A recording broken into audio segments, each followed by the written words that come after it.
அஸ்ஸலாம் ரஹ்மத்துல்லாஹி வ பரகாத்துஹு. சுலைபிப் ரலி எவ்வாறு கொல்லப்பட்டார்கள்?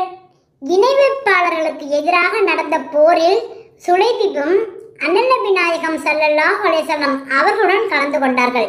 போர் உக்கிரமமாக நடந்தது. இறை ஓப்பை பெற வேண்டும், மறுமையில் வெற்றி பெற வேண்டும் என்கிற ஒற்றை நோக்கத்துடன் முஸ்லிம்கள் போர் புரிந்தார்கள். சுவனத்து ஆசை நெஞ்சில் குபுகுபுவென கிளம்ப, சுவனத்து காட்சிகள் கண்களில் மின்ன மெய்மறந்து போரிட்டார்கள். எதிராளிகளின் ஆயுத பலம் கண்டு அவர்கள் மிரளவில்லை, எண்ணிக்கை பலம் கண்டு அவர்கள் அயரவில்லை. சுவனம் பெற வேண்டும் என்கிற ஒற்றை லட்சியத்துடன் அவர்கள் போரிட்டார்கள். சுவனம் பெற வேண்டும் என்கிற ஒற்றை லட்சியத்துடன் அவர்கள் போரிட்டார்கள். அதற்காக எல்லாவற்றையும், உடனே என்ன, பொருள் என்ன, உயிரையே அர்ப்பணிக்கவும் அவர்கள் தயாராகி விட்டிருந்தார்கள். உயிர் தியாகம் புரிபவர்களுக்கு சுவனம் நிச்சயம் என்கிற நினைப்பே அவர்களை புல்லரிக்க செய்தது. சுவனத் தோட்டங்களின் அமைதியை உணர்ந்தார்கள். சுவனத் தென்றலின் இனிமையை நுகர்ந்தார்கள். சுவனத்து கனிகளின் சுவையை உணர்ந்தார்கள். சுவனத்தின் நிலையான தன்மையும் அமைதியும் நிம்மதியும் அவர்கள் கண் முன்னால் காட்சிகளாய் விரிந்தன.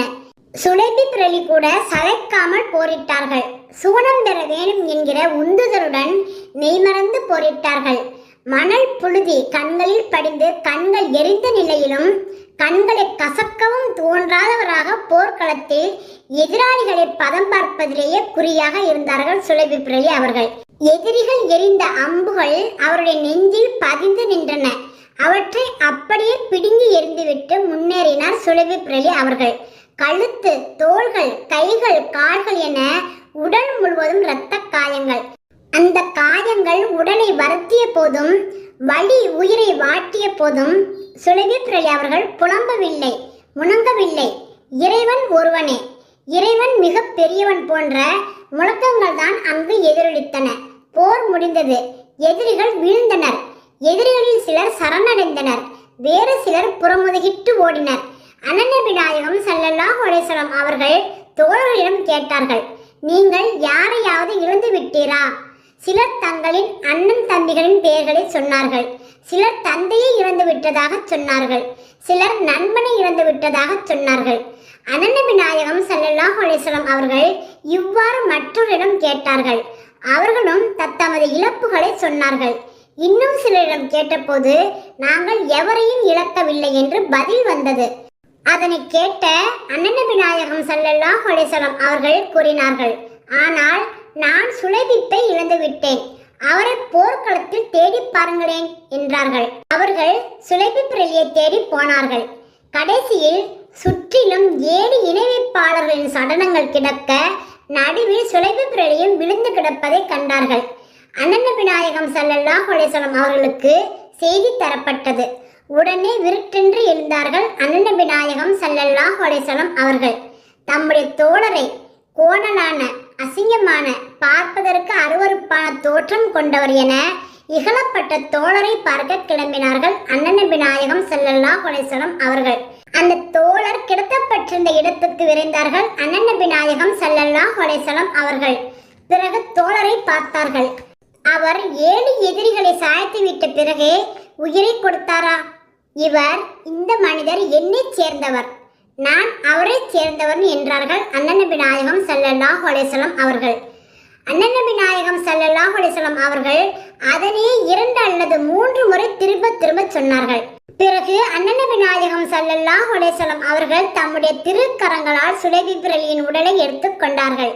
இறை தூதரின் 2 கைகளை விட அழகான, மிருதுவான, சிறப்பான படுக்கை சுலைபிப் ரலிக்கு வேறு எதுவும் கிடைத்ததில்லை என்று கூட சொல்லப்படுகிறது. சுலைபிப் ரலியை நல்லடக்கம் செய்வதற்காக அண்ணன் நபி நாயகம் ஸல்லல்லாஹு அலைஹி வஸல்லம் அவர்கள் தமது கைகளாலேயே மண்ணறையை தோண்டினார்கள். பிறகு தாமே மண்ணறையில் இறங்கி சுலைபிப் ரலியை அடக்கம் செய்தார்கள். அண்ணன் நபி நாயகம் ஸல்லல்லாஹு அலைஹி வஸல்லம் அவர்களின் தோழர்களிலேயே சுலைபிப் ரலிக்கும் அவருடைய மனைவிக்கும் தனி இடம் உண்டு. சுலைபிப் ரலியின் வாழ்வும் அவர் செய்த சாதனைகளும் தியாகங்களும் பொதுவாக அதிகமாக பேசப்படுவதில்லை. ஆனால் வரலாற்று ஏடுகளில் அவரை பற்றியும் அவருடைய மனைவியை குறித்தும் இடம்பெற்றிருந்த விவரங்களை இங்கு விவரித்தோம்.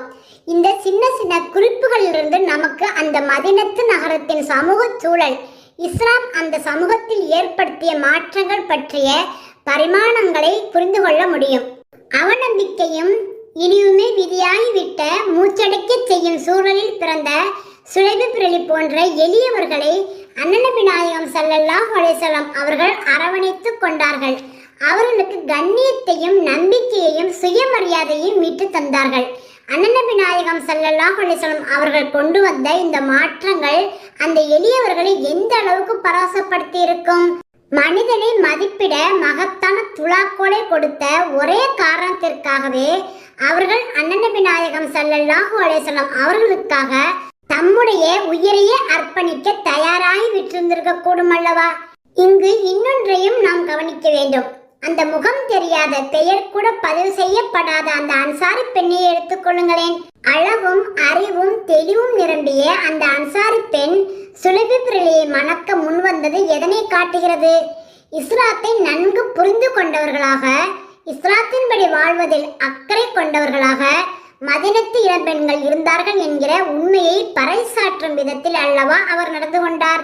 முழுமை பெறாத பெயரை கொண்ட அசிங்கமானவர், கோணலானவர், பார்ப்பதற்கு அருவருப்பான தோற்றம் கொன்றவர் என்றெல்லாம் இகழப்பட்ட ஒருவரை இறை தூதரின் விருப்பம் என்கிற ஒரே காரணத்திற்காக மணமுடிக்க தயாரானது உண்மையிலே துணிவும் தீரமும் மிக்க செயல் என்றால் அது மிகையல்ல. சொந்த விருப்பங்களை விட இறை தூதரின் விருப்பங்களுக்கும், சொந்த முன்னுரிமைகள் திட்டங்களை விட இறை தூதரின் திட்டங்களுக்கும் முன்னுரிமைகளுக்கும் மதிப்பு கொடுத்த அந்த பெண்ணின் மனப்பக்குவத்துக்கும் இஸ்லாமிய அறிவு தெளிவுக்கும் ஈடு உண்டா? அது மட்டுமா, அந்த இளம்பெண் அந்த காலத்திய சமூக அழுத்தங்களை துச்சமென ஒதுக்கவும் துணிந்து விட்டார். அவர் விரும்பியிருந்தால் பெற்றோரின் விருப்பம்தான் எனது விருப்பம் என சொல்லி சுலைபி பிரலியை எளிதாக ஒதுக்கி விட்டிருக்க முடியும். என்றாலும் வலிந்து பெற்றோரை அடைத்து அவர்களின் தவற்றை சுட்டி காட்டி அண்ணன் நபி நாயகம் ஸல்லல்லாஹு அலைஹி வஸல்லம் அவர்களின் விருப்பத்தை மறுப்பது எத்தனை பெரிய பாவம் என சுட்டி காட்டினாரே. அதிலிருந்து அந்த புரட்சி பெண்ணின் இறை நம்பிக்கையின் உறுதியையும் கொள்கை பிடிப்பையும் இறுக்கத்தையும் எளிதாக உணர்ந்து கொள்ள முடியும். அண்ணன் நபி நாயகம் ஸல்லல்லாஹு அலைஹி வஸல்லம் அவர்களின் ஞானம், ஆலோசனை ஆகியவற்றின் மீது அந்த புரட்சி பெண்ணுக்கு இருந்த அழுத்தமான நம்பிக்கையையும் இதிலிருந்து நாம் புரிந்து கொள்ள முடியும். சுலைபி பிரலியின் வாழ்வையும் ஒருமுறை சிந்தித்து பார்ப்போம். தோற்றம், பிறப்பு ஆகியவற்றின் காரணமாக ஒதுக்கப்பட்டு இழிவுபடுத்தப்பட்டு ஒதுக்கப்பட்டிருந்த நபரும் இஸ்லாத்தின் ஒளியால் தம்மை மாற்றி அமைத்துக் கொள்ளும் போது எந்த அளவுக்கு மகத்தான அந்தஸ்தை பெற்றுவிடுகிறார். அண்ணன் நபி நாயகம் ஸல்லல்லாஹு அலைஹி வஸல்லம் அவர்களின் உதவியும் ஒத்துழைப்பும் ஊக்குவிப்பும் அவருக்கு இறுதி வரை கிடைத்திருக்கிறது. அவருக்காக அண்ணன் நபி நாயகம் ஸல்லல்லாஹு அலைஹி வஸல்லம் அவர்களே பெண்ணை தேர்வு செய்து மனம் முடித்தும் தந்திருக்கிறார்கள். அது மட்டுமா, அவர் உயிர் தியாகம் செய்யும் போது அண்ணன் நபி நாயகம் ஸல்லல்லாஹு அலைஹி வஸல்லம் அவர்களே தம்முடைய திருக்கரங்களால் அவருக்காக மண்ணறையை தோன்றிருக்கிறார்கள், தாமே அடக்கமும் செய்திருக்கிறார்கள். அது மட்டுமா, சுலைபி பிரலி எத்தனை பேர் பெற்றவர்கள். சுலைபி பிரலியின் உடலை பார்த்ததும் அண்ணன் நபி நாயகம் ஸல்லல்லாஹு அலைஹி வஸல்லம் அவர்கள் சொன்ன வாக்கியம் சுலைபி பிரலி மீது அண்ணன் நபி நாயகம் ஸல்லல்லாஹு அலைஹி வஸல்லம் அவர்கள் கொண்ட நேசத்தை வெளிப்படுத்தி விடுகிறது. அண்ணன் நபி நாயகம் ஸல்லல்லாஹு அலைஹி வஸல்லம் அவர்கள் சொன்னார்கள், அவர் என்னை சேர்ந்தவர், நான் அவரை சேர்ந்தவன். இறைவனுக்கு அஞ்சுவோம், இறைவனின் கட்டளைக்கு கீழ்ப்படிவோம். அல்ஹம்துலில்லாஹ்.